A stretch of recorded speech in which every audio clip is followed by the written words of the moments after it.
Guys, today we'll talk about how to fix or how to solve being slow on CapCut. To know how to fix or how to solve being slow on CapCut, you should just go to settings. After that, you can click on apps, default apps, app settings. Here we'll enter to CapCut and you will enter. Here in this page of app info, you will enter to first stop and you can click OK. Here we'll enter to storage. Then you can click clear cache. Don't click clear data because that can cause you errors in your app.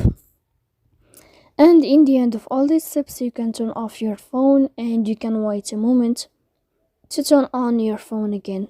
So please don't forget to support us by like and subscribe. See you next time in another video and thank you for watching.